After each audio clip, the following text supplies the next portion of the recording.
नमस्कार दोस्तों, हमारी आज की कहानी है। चंद्रसी नाम का एक आदमी था। उसकी कंजूसी पूरे मोहल्ले में मशहूर थी। किसी को कंजूसी का उदाहरण देना होता तो चंद्रसी का ही नाम लिया जाता। पुरखों की छोटी बहुत सी संपत्ति थी, लेकिन मजाल है जो 2 पैसे खर्च कर दे। चप्पल भी तब तक घिसते जब तक धूप में चलते हुए पैर न चलने लगे। वहाँ पिता अपनी अंतिम सांस गिन रहे थे और यहाँ चंद्रसी नोट गिन रहे थे। किसी ने आकर खबर दी कि बड़े साहब नहीं रहे।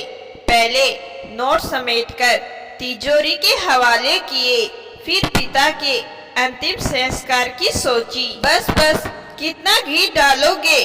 पिताजी के लिए तो लकड़ियां ही काफी है, कहते हुए अपने बेटे के हाथ से घी का डिब्बा छीन लिया।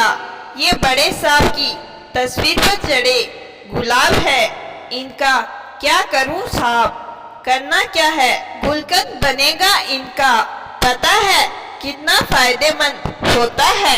यह सुन नौकर को चक्कर आ गया। भला मरे हुए पिता की तस्वीर पर चढ़े गुलाब का गुलकंद कौन बनाता है? और बन भी गया तो इसे खा कैसे पाएंगे? अब साहब का हुक्म था तो गुलकंद तो बन ही गया, लेकिन किसी की हिम्मत ना हुई उसे चखने की। डर था कहीं गुलकंद खाते ही चंद्रसी के पिताजी की आत्मा बॉडी में प्रवेश ना कर जाए। ऐसे ही न जाने कितने कंजूसियत भरे किस्सों से भरी पड़ी है चंद्रसी की जिंदगी। कहते हैं ना, हर शेर को 1.25 शेर जरूर मिलता है, तो हमारे चंद्रसी को भी मिल ही गया। पिछले साल की बात है। चंद्रसी के चचेरे भाई के बेटे की शादी हुई। शादी वाले दिन व्यापार कुछ मंदा था। कुछ खास मुनाफा नहीं हुआ तो चंद्रसी सारे दिन शोकग्रस्त रहे। दिन ढले याद आया कि शादी में जाना है, लेकिन दुख के कारण भूख तो मर ही चुकी थी। जोड़ तोड़ करने पर साफ हुआ कि अगर शादी में गया तो किराया पूरा लगेगा। कपड़ों को इस्त्री करवाने के लिए पैसे लगेंगे और मुंह दिखाई तो देनी ही पड़ेगी। इन सब खर्च के बाद उन्हें खाना एक निवाला तक नहीं है। बस जी, ये घाटा का सौदा चंद्रसी कैसे कर लेते? नहीं गए शादी में। 20 दिन बाद किसी काम से चचेरे भाई के घर के पास वाले मार्केट जाना हुआ। दोपहर हो गई। पसीने से लथपथ चंद्रसी बेहाल हुए जा रहे थे। प्यास की वजह से गला पूरी तरह सूख गया था, लेकिन मजाल है जो पानी की एक बोतल खरीद लेते। फिर जोड़ तोड़ किया। चचेरे भाई के घर जाने पर पानी शरबत तो मिलेगा ही, साथ में खाना भी मिल जाएगा।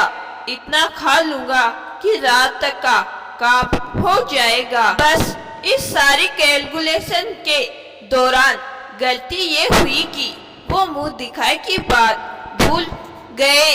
चचेरे भाई की पत्नी शांति जी भाभी शांत और समझदार महिला थी। उनके 2 बेटे थे। बड़े बेटे की शादी हाल ही में हुई थी और छोटा हॉस्टल में रहकर पढ़ रहा था। चंद्रसी पहुंच गए।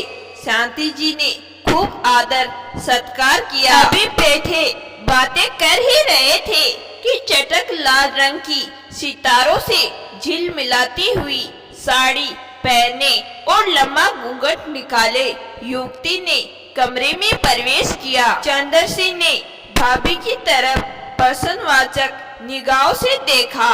बहू है भाई साहब। हे राम, ये बहू वाली बात मैं कैसे भूल गया था। अब तो घाटा हो के रहेगा। कमबख्त मुंह दिखाई तो देनी ही पड़ेगी। अभी चंदर सिंह मन में सोच ही रहे थे कि बहू पैर छूकर उनके बिल्कुल बराबर में सटक कर बैठ गई। चंदर सिंह के होश उड़ गए।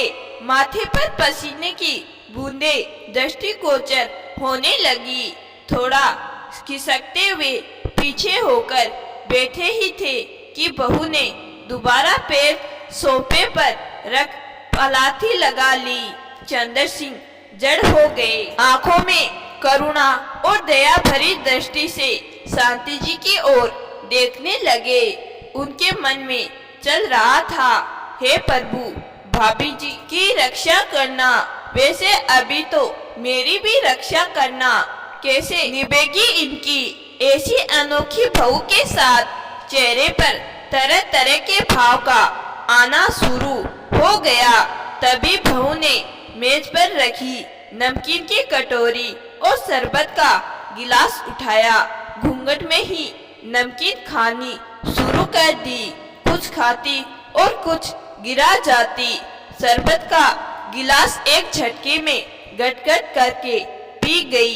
यह देख चंदर सिंह का दिल किया उठकर भाग जाए। निर्भय भाव से भाभी को देखा तो भाभी ने शर्मिंदगी से नजरें नीची कर ली।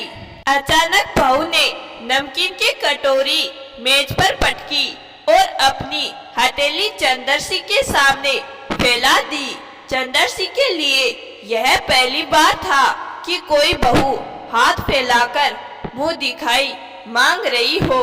उन्होंने हिम्मत करके जेब में हाथ डाला और पर्स खोलकर उसमें से 100 का नोट निकाल ही रहे थे कि यह क्या, बहू ने तो पर्स पकड़ लिया और उसमें 500 के 2 नोट निकाल भी लिए।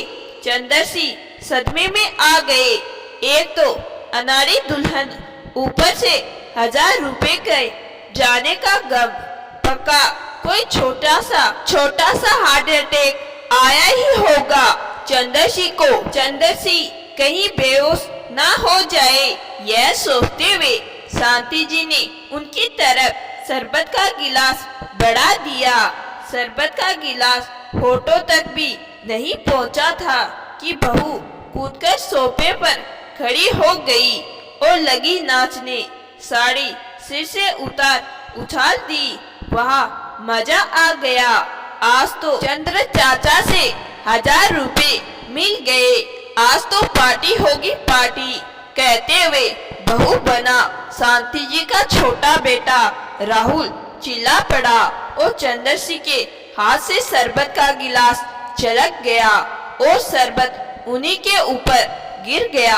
अब चंदर सिंह की हालत खराब हो गई। सोच कर दुखी हुए जा रहे थे कि 1000 रुपए तो गए ही, अभी बहू की मुंह दिखाई भी देनी बाकी है। शरबत गिरने से कपड़े खराब हुए सो अलग। चंदर सिंह ने खुद को शांत किया ही था कि बहू ने आकर पैर छू लिए।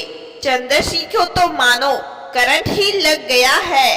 हे भगवान, अब ये असली बहू है या नकली? शांति जी की तरफ देख पूछने लगे, भाई साहब ये असली बहू है। शांति जी अपनी हंसी को काबू करते हुए बोली। चंदर सिंह ने एक बार फिर जेब में हाथ डाला असली बहू को मुंह दिखाई देने के लिए। तो दोस्तों, आज की कहानी आपको जरूर पसंद आई होगी। कहानी पसंद आई है तो कहानी को लाइक और चैनल को सब्सक्राइब जरूर करिएगा। धन्यवाद।